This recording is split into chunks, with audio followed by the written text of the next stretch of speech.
Today is the feast of the lose. And when you say lose, you say rosary. The prayer of Mary is the most powerful prayer in the world. And we learn that from the Bible. Prophet Isaiah chapter 59, verses 1 to 3. Isaiah 59, 1 to 3. God says, because of your sin, I cannot hear your prayer. So our sin weakens our prayer. Well, what do we say about Mary's prayer? Mary has no sin. So nothing weakens her prayer. Her prayer is the most powerful prayer in the world. Because only sin weakens prayer. She has no sin, so nothing weakens her prayer. Her prayer is the most powerful prayer in the world. Look at the wedding feast of Cana. Mary saw the wine was running out and she said to Jesus, they have no wine. Jesus was being difficult, he was giving trouble. He said to her, what is that to me or to you? How I get to this wine thing? How do you get in this wine thing? Then he said to her, my hour has not come yet. But Mary said, of course, they still have no wine. And what happened in the story? Mary got her wine because she's Mary. She's Mary and she always gets whatever she asks for. That's the power of the prayer of Mary. Jesus says, my hour has not yet come. What does that mean? He had a plan for his life. At a certain time, I would start working miracles. But Mary said, I want one now. And Jesus changed his plan. Give her a miracle because she's Mary. And whatever she asks for, she will get it. And Jesus sends people to Mary. There's a French saint whose name was Gabrielle. And she's a praying woman, praying for a big sinner. Jesus said to her, Gabrielle, honey, you are not able. Let my mother pray for him. What's happening here? Jesus is saying to us, you are my child and I love you plenty, plenty, plenty. But you're a sinner. And because you're a sinner, sometimes your prayer does not reach me. He said, let my mother pray for you. Her prayer always reaches me. The rosary is Mary's prayer, and the rosary means power. The Americans dropped 2 bombs in Japan. One in Hiroshima, the other in Nagasaki. The bomb in Hiroshima wiped out everything. There was a church called Church of the Assumption, a priest's house next door. There were 8 Jesuit priests. The bomb wiped out the church and never touched the house of the priest. The priests were never touched by the bomb. Anybody asked them, but why are you still alive? And they always said, hold the rosary and say, that's why. That's why. Nagasaki, the bomb again wiped out everything. But there was a church, a house with some Franciscan priests, and they were always saying the rosary. And that house is still standing. The bomb never touched it. So what am I saying to you? Mary's rosary is more powerful than the atomic bomb. Mary, the rosary is real protection. A few years ago I was in New York preaching on Mary. A woman came to me and she said, Father, I am from Missouri.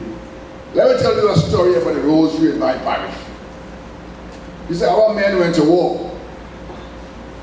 And the parish says, every Sunday morning before our Sunday Mass, we sing a rosary for our men in battle. He said, Father, our men who went to the First World War, the Second World War, the Korean War, and the Vietnam War, Father, and not one man died. That's the protection coming from the rosary.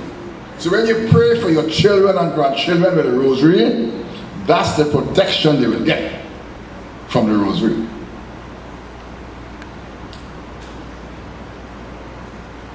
I used to look in the prisons. Before I went to the prison, the bishop said to me, he said, "You're going to work in the prisons." He said, "You better behave yourself. Because if you don't behave, I'm going to ask them to keep you." So in my years in the prison, I was well behaved because I ain't like jail food. Right? One day in the prison, the prisoner said to me, he said, "Father, when I was outside, I had some problems. And some partners tell me that a good old man called Raj." So I went to see Raj. Now, older men, when they start to work, they'll see things. Raj tell him, "Mister, take back your money, please. I cannot touch you. I just saw your grandmother in a gallery with a rosary in her hand. I can't touch you." Another young man in Santa Grande, he has a very bad habit. He likes to interfere with people's daughters. A bad habit. Interfere with a young girl in Santa Grande, and she had an aunt. The aunt said to him, "You touch my niece, I will fix you." And she went to a opium man. The opium man started looking. He said, "Lady, take back your money, please. I can't touch that young man. I just see mother with a rosary in her hand." That's the power of the rosary against Satan, because opium men work with Satan. And two opium men say they can't do nothing because somebody's saying the rosary. Now the rosary saves nations. In the 16th century, there's a Muslim group called the Ottoman Turks, and they wanted to take over Europe. Leader was a guy called Saddam Hussein, and he had plenty of shot. He went to the Pope, and he told the Pope, he said, "I'm going to come to Rome and pull down all your cross from St. Peter's and put up my Muslim sign." And the Pope said no. And they went to war. Catholics went to war against the Muslims. It was a naval battle, a battle on the sea. The Muslims had plenty more ships than the Catholics. The Pope was Pope Pius V, a Dominican Pope. And he said to the Catholics, he said, "When that battle starts, I want everybody at home to be saying the rosary." The battle started. In the middle of the battle, the wind direction changed. And the Catholics won the battle. They were totally outnumbered, but somebody was at home saying the rosary. And that's called the Battle of Lepanto, 1571, a rosary victory. Battle of Lepanto.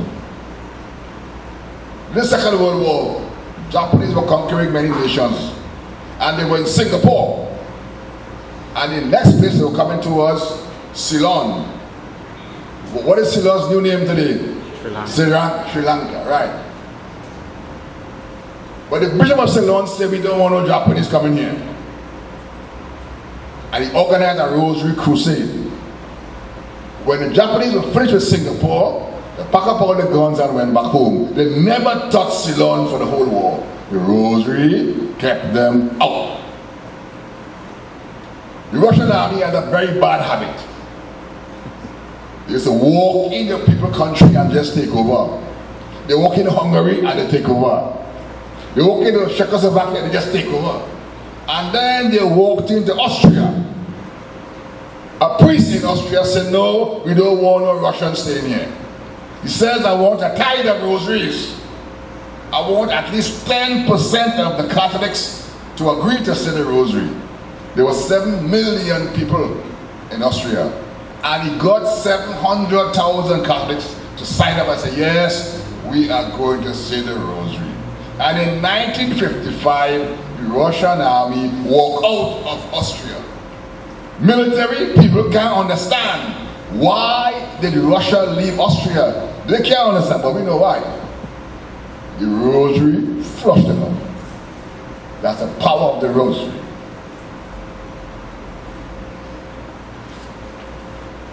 In Brazil, you have a communist president called President Goulart.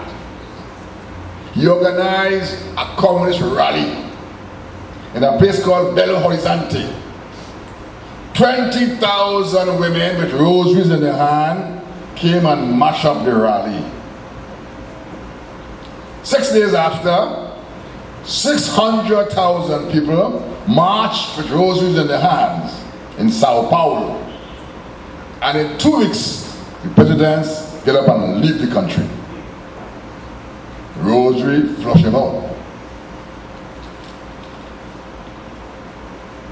Now the rosary is very powerful against Satan.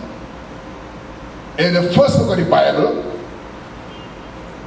Genesis chapter 3, God said to Satan, I'm going to put a wall between you and the woman.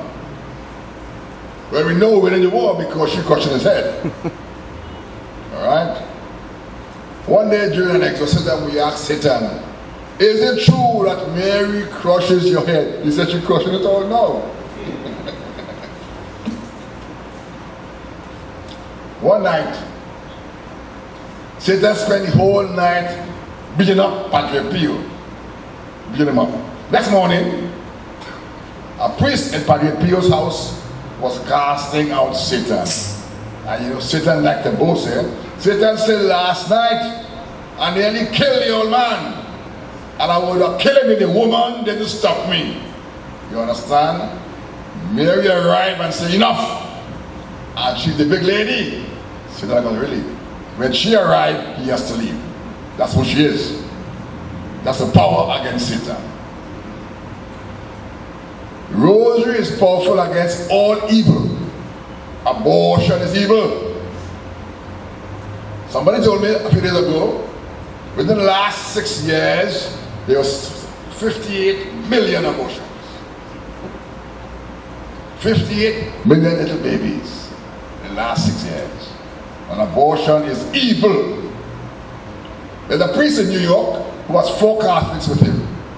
What they do, they take the car and go and park up the car in front of abortion clinics and sit down in the car and say the rosary.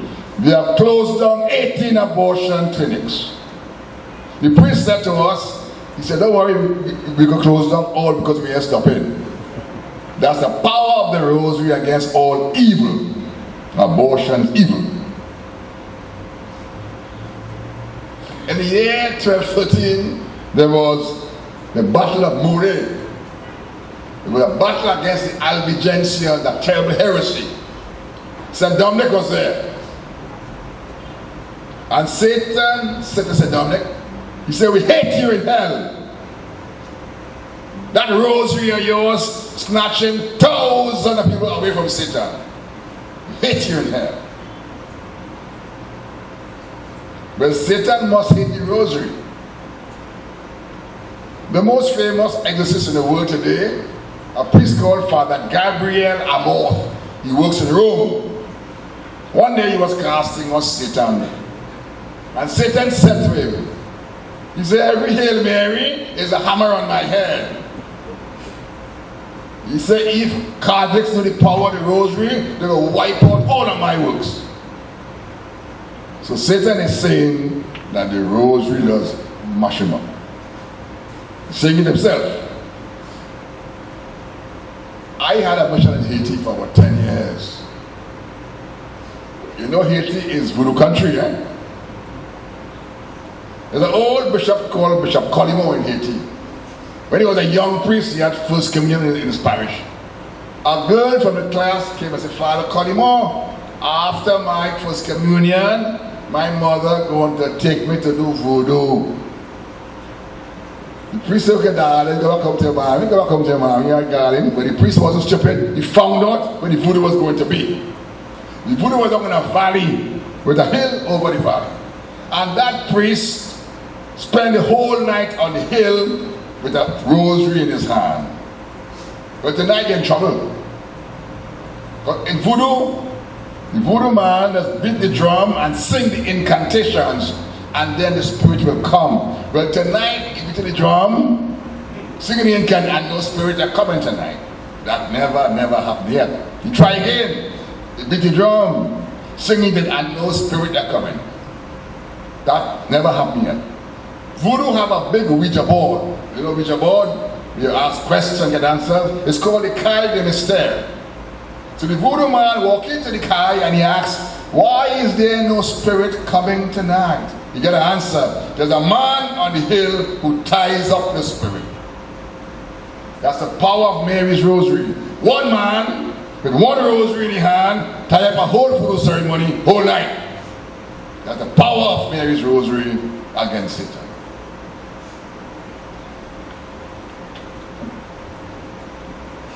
Now you know Boko Haram? Boko Haram is a terrorist group in Nigeria killing off hundreds of people. A bishop went to church to tell Jesus that Boko Haram is killing off his people. He said, Jesus, what to do? He said, Jesus came out of the Blessed Sacrament and gave him a sword. When he touched the sword, it became a rosary. The bishop's name is Bishop Oliver Dache Doime, a place called Malugre in Nigeria.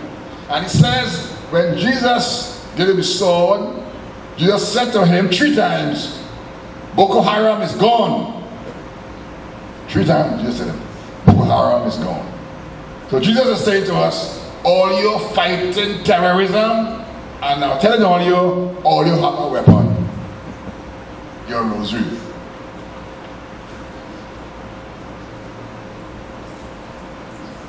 So we are saying that the rosary is powerful against evil.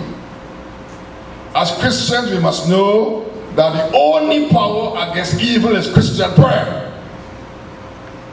That's the only power in the world against evil. Luke chapter 22 verse 31. Jesus said to Simon Peter, he said, Satan is coming to do a job on you, but I have prayed for you. You understand that? The enemy has plans for our lives, and what stops his plans is our Christian prayer. The only power in the world against evil is Christian prayer. There's an American priest called Father Albert Shaman. He said, if I get 10% of my Catholics to say the rosary, we could banish Satan from America. Remember the 10% in Austria that banished the Russians? So while you're praying for your children or your grandchildren, for your schools or for your nation, the power in your hand is your rosary. God bless you.